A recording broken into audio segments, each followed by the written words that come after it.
Masisilayan pa rin sa Seoul, South Korea, ang dating fortress city na mahirap pasukin.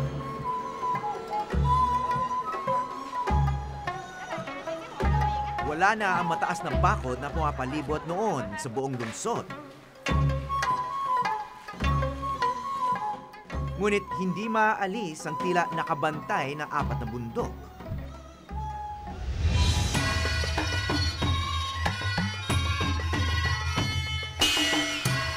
Ngayon, ang Seoul ay bukas na sa mundo.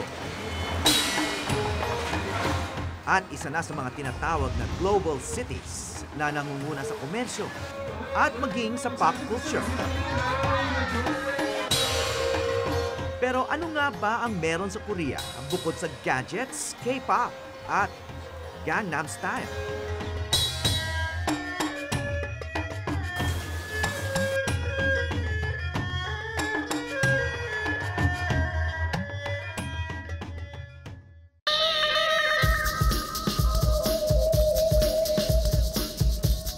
Sa maiksing panahon, nakilala na ang kulturang Koreano sa maraming bansa.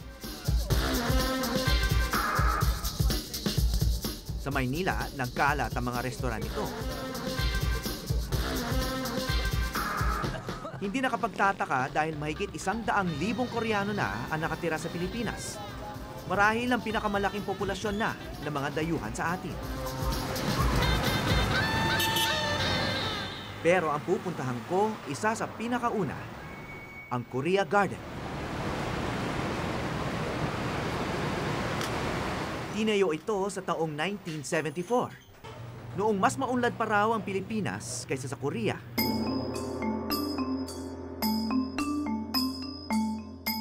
Iilan pa lang ang mga Koreano rito noong dekada 70. Wala pa. So it was parang it was a novelty na maraming gustong gustong kumain, gustong subukan kung ano yung Korean food, Korean cuisine. And then it picked up its own following. So actually, mga kliyente namin ngayon, there are 3 generations already from the first batch in 74, their children, and now it's their grandchildren who come here.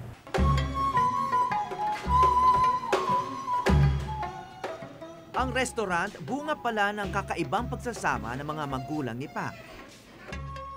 Ang ina niyang si Fidelisa kasi ay isang Koreana. At ang ama niyang si Rocky ay isang sundalong Pilipino. I remember they met in Busan, Korea during the war. It was in a party and my mom could speak a little English. So they met, and so my dad was so smitten by my mom, so he relentlessly pursued her until she agreed to come to the Philippines in 1952 to be his bride. So this is the opening of 74. That's 74. Natuklasan kong may malalim na palang ugnayan noon pa ang Pilipinas sa South Korea. At nabuo ito sa isang giyera. Ang Korean War na sumiklab noong lusubin ng komunistang North Korea ang South Korea noong 1950. It was very difficult back then because it was unheard of for a Korean to leave Korea at that time, especially to go to a country like the Philippines. But her dad being a lawyer, so he fixed her papers and then she ended up here. September 19. 7,000 sundalong Pilipino ang ipinadala ng United Nations sa Korean War, kabilang na ang ama ni Pam. Mga unang Pilipinong dumayo upang lumaban at ipagtanggol ang ibang bayan. Pag-uwi nila sa Pilipinas, tila naging celebrity ang magkasintahan. Si Fidelisa ang isa sa pinakaunang war bride ng Korean War. Ang love story ni na Fidelisa at Rocky ginawa pang pelikula. Pinagbidahan ito ng mga dating heartthrobs na sina Charito Solis at Mario Montenegro. Ang ulilang bituin. Yes, this is the next bulgogi. So you have the shrimps, the beef. Natuto na raw mag-Ilocano ang Koreanang ina ni Pam at natuto na rin magluto ng pagkain Pilipino. Pero hindi nito nakalimutan ang panlasang Koreano. At ito ang ipinamana ng yumaong Koreana sa kanyang pamilya. Yes, yes. Oo, bitbit niya lahat ng mga recipes and lahat ng tinuro sa kanya ng actually mother niya at saka yung kapatid niya. Sa mga bit-bit na recipe na yan, may isa raw dating pagkain ng hari na ngayon kinakain na ng mga ordinaryong Koreano.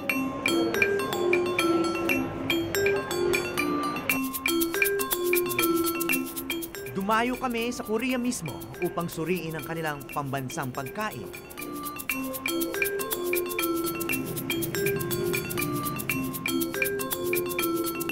At alamin kung nandun nga ang sikreto ng kanilang tagumpay.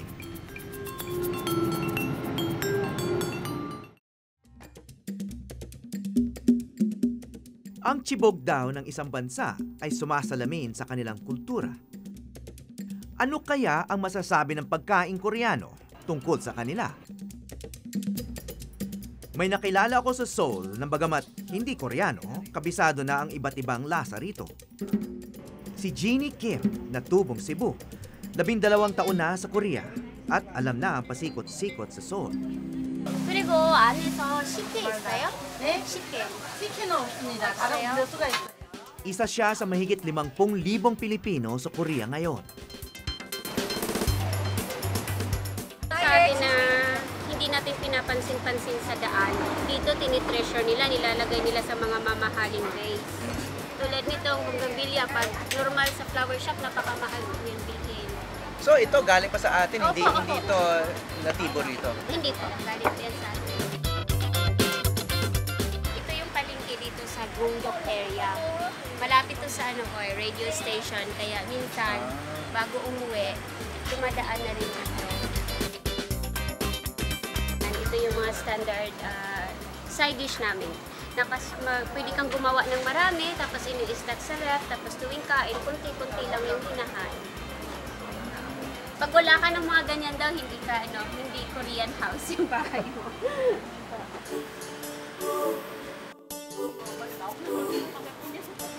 May 4 na season sa Korea at sa bawat isa naiiba ang ilang sangkap ng pagkain at pati luto. Papasok na ang autumn noong naroon kami. Ang harvest season sa Korea. Tinatawag namin itong parang mu kimchi, radish pag ito. Ito yung pinakamasarap, pero pag ito ay lumaki na, malalaki na talaga to din siya. Ginagawang kimchi po yan. Lahat ito Oo, ginagamit, yung ginagamit. dahon, Lahat. itong tangkay. Walang nababawas. Ito din pati. So walang nasasayang Walang sa kanya? nasasayang po. At sikat po ito na tindahan. Na-featured na po sila sa mga TV station. ito pala. Tinan mo. One of masasarap na mga naghahanda sila. Ito yung mga balita tungkol sa kanila. Tungkol sa pwestong ito. Ang nakamamangha rito sa Korea, yung variety ng kanilang pagkain, katulad dito sa kumbaga parang kiosk lang o stand sa atin. Sari-sari yung pagkain nila dito. Ito yung street food sa kanila. Kasama rito yung parang tempura, mga hipon na deep fried. May mga parang barbecue. Pero marami din pagkain dito na wala sa atin. Yung parang mga pancake na may dahon. At ito, napaka-yaman ng variety ng kanilang pagkain. At ano lang to? Street food pa lang to. Turo-turo. Dito sa tabi ng kalye. Ito daw yung dahon na gamot sugat sa atin. Gamot sa sugat. Anong tawag dyan? Dito tinatawag nilang kinlit. Sa atin? Tinatawag nilang mayana or ano yun. Yung Mayana. Oo, Alam ko yung mayana. Maggamot sa sugat. Oo, pero hindi ko kinakain yung mayana sa atin eh. Dito, pag nakain mo to sir, hinahanap-hanapin mo. Sinasabi ko Talaga? sa'yo.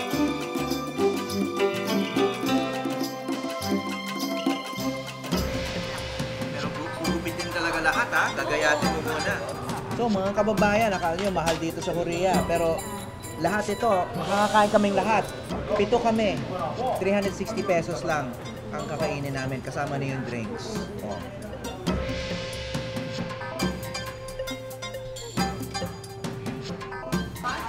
Subukan ang water temperature. Malamig po yan. Ano yan, pahinihigop? Kinukutsara.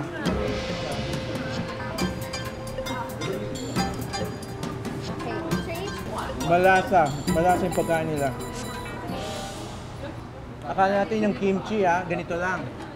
Pero meron silang sopas Ice kimchi. na malamig. Malamig na sopas na kimchi. Hindi siya masyadong maanghang. Ang sarap. Nakapangasawa ng Koreano si Jeannie sa Pilipinas. Naghiwalay na sila pero pinili niyang manirahan dito sa Korea kasama ang kanilang anak. Sanay na siya sa buhay sa Korea pero tiyak na may mga simpleng bagay na namimiss pa rin niya. Okay. Hindi ko na kung mahilig ka dito pero galing to sa Pilipinas. Okay. Oo, kinakain ng bata pa. Okay. Mahal po yan dito. Pagkain Pilipino, $1 po dito. Pag nakakain kami ng May ganito mga rito? Sa mga Philippine market. Pero dito, ito'y mahal. Mahal po. Isang marriage counselor dito si Jeannie at napaka-aktibo sa Filipino community. Lalo na sa pagtulong sa mga Pilipinang nakapangasawa ng Koreano.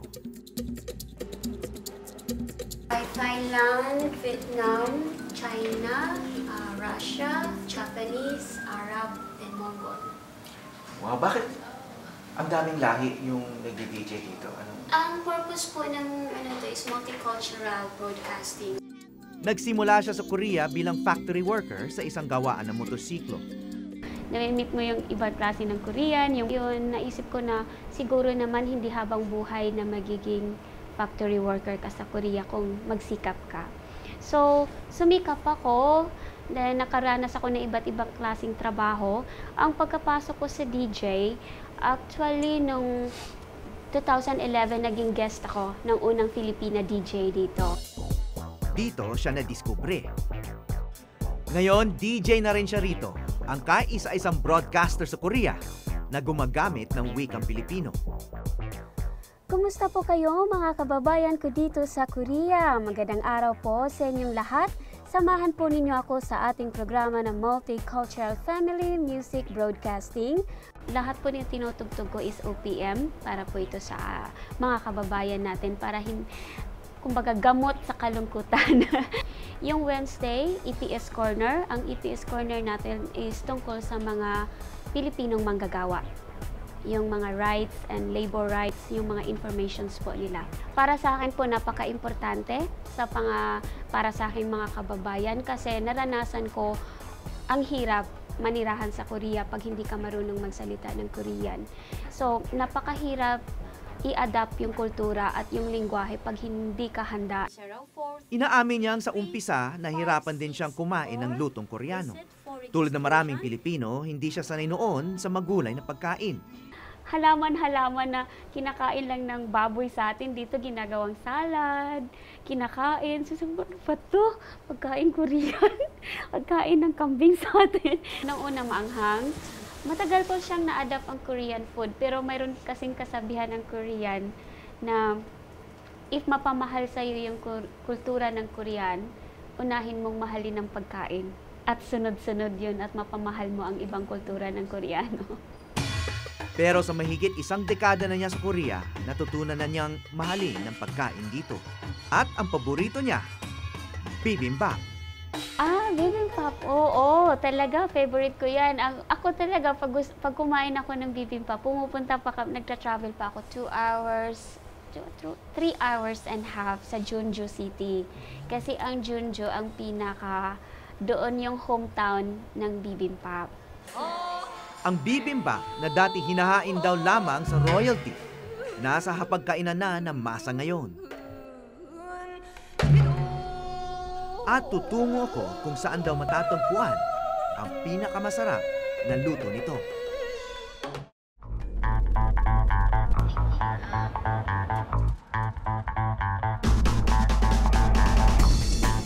Sa mga nais makatikim ng pinakamasarap na bibimbap sa buong Korea, kailangan daw lumabas ng Seoul. 3 oras nga ang biyahe namin sa maayos at walang traffic na daan.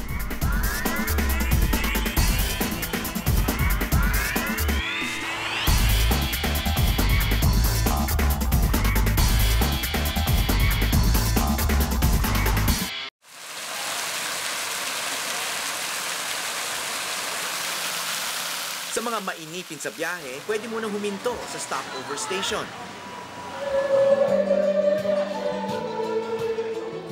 Kung saan may entertainment pa kahit papunta ka lang sa CR.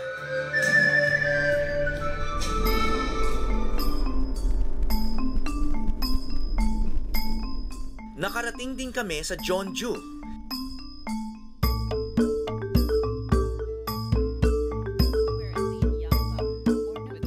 Hinirang ng UNESCO bilang isa sa 3 food capital ng mundo.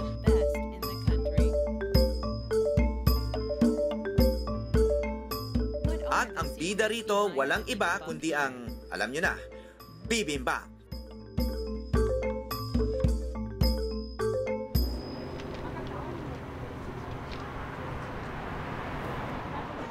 Maniwala kayo o hindi, may museo pa rito para lang sa bibimbap. 이제 되면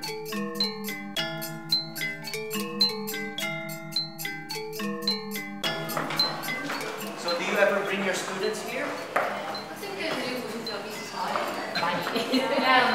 Okay. Kailan kaya magkakaroon ng museo sa atin tungkol lang sa sinigang o kaya lechon? At may mga dalubhasa pa rito na nagsusuri ng iba't ibang aspeto ng bibimbap. So, of all the Korean foods, why did they decide to highlight bibimbap? Si Gina Cha ay profesor ng Korean cuisine ng Jeonju University.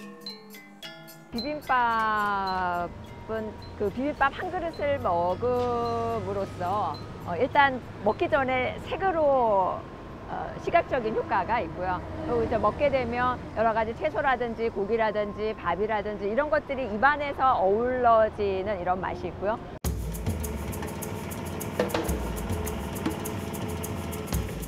Bida ang gulay sa pagkain ng mga Koreano.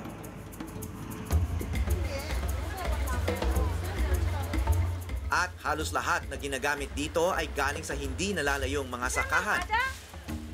Isang patunay ng food security ng kanilang bansa. 80% ng kanilang mga ulam at putahe, laman ay gulay. May karne rin ang bibimbap, ngunit tila panlasa lang.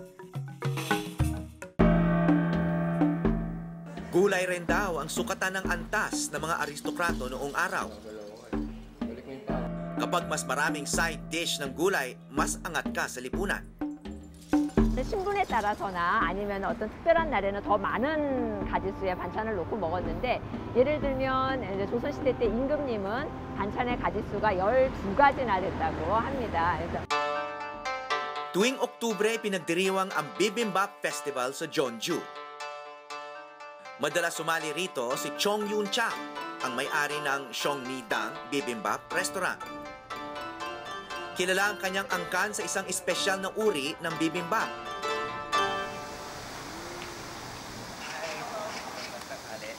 Kasama si Lalaine Cura Claudio, isang Pilipinang propesor ng Hotel at Restaurant Management sa Jeonju. Pareho namin tinuklas kung ano nga ba ang espesyal sa bibimbap ni Chong Yun Cha. Ang medyo malagkit na Korean rice ang ginagamit sa bibimbap. Saka ito hinahaluan ng spicy paste, ang gochujang.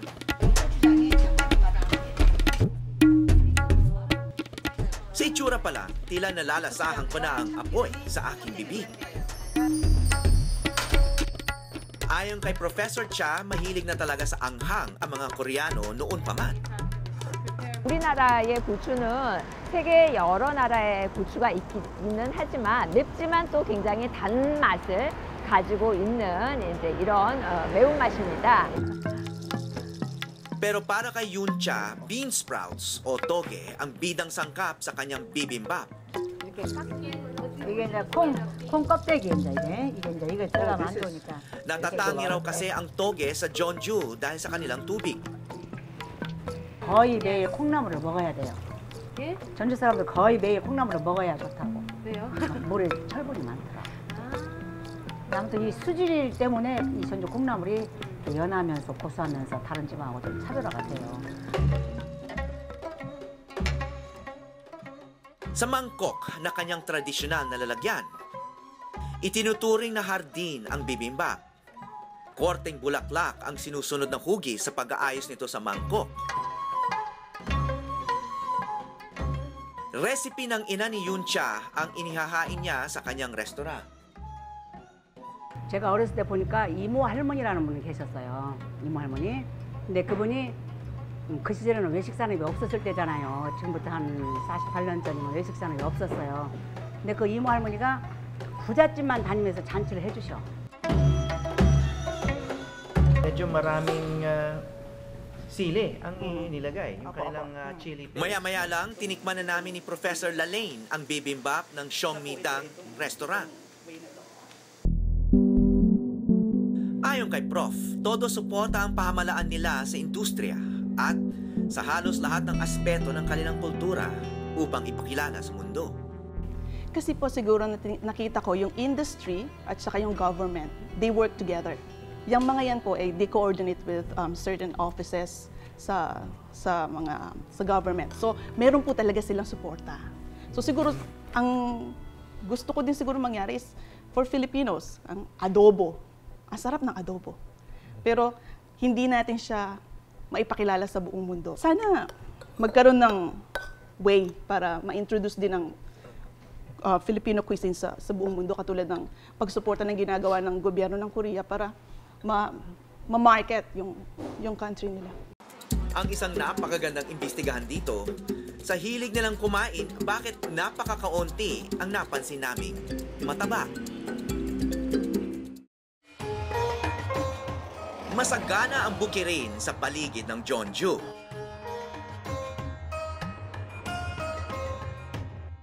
Noong panahon ng mga haring nakatira sa Seoul, dito inaangkat ang mga sangkap sa pagluluto sa mga palasyo. At maski sa kasagsagaan ng digmaan, hindi raw naubusan ng pagkain ang Jeonju. Kaya masasabi nating nakasalalay sa kalikasan ang buhay na kultura rito.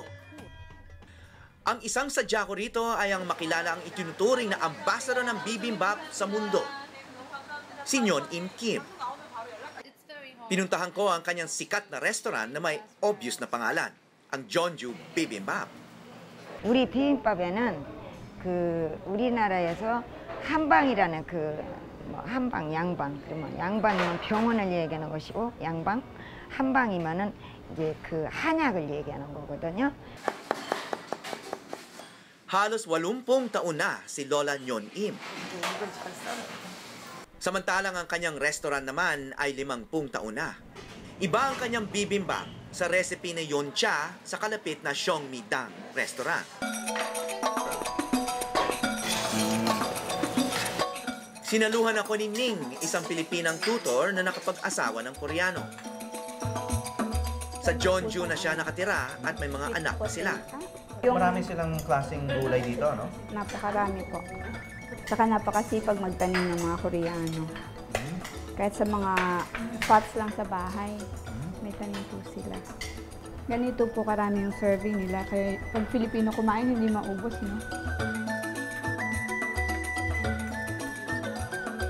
Kita nyo na yung bibimbap na inihain kanina sa amin ay,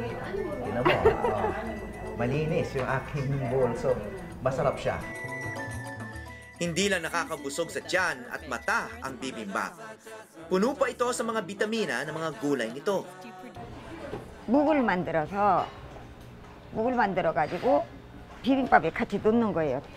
그래서 그 묵이 들어가 있는 비빔밥을 같이 먹게 되면 그 독도, 몸 안에 있는 독도 해독해서 배설이 되고 그리고 몸에도 좋고 그러니까 뭐 작은 기생충이나 세균들 이런 것들이 박멸된다는 거죠.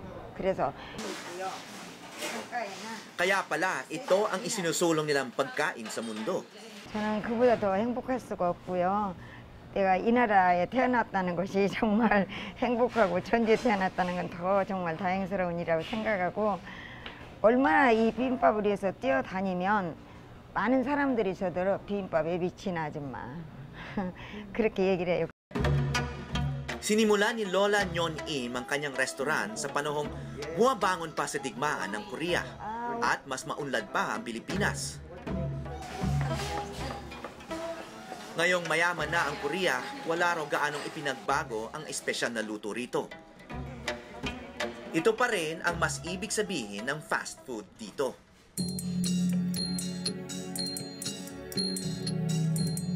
Bagamat nangunguna na ang Korea sa teknolohiya,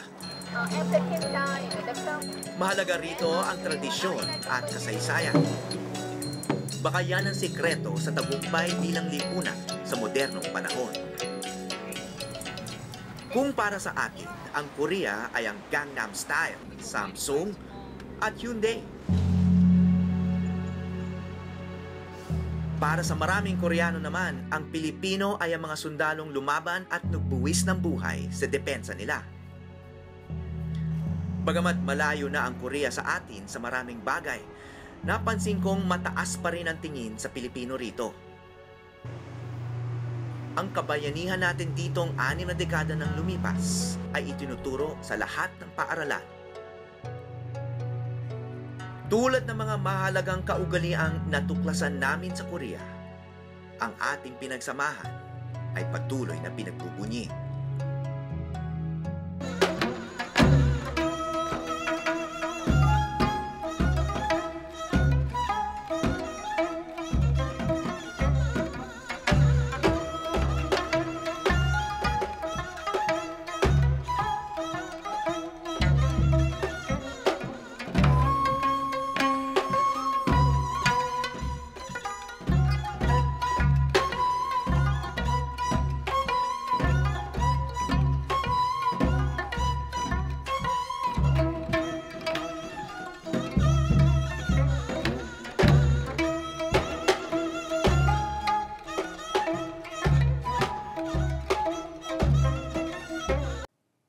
Maraming salamat sa pagtutok sa Eyewitness, mga kapuso.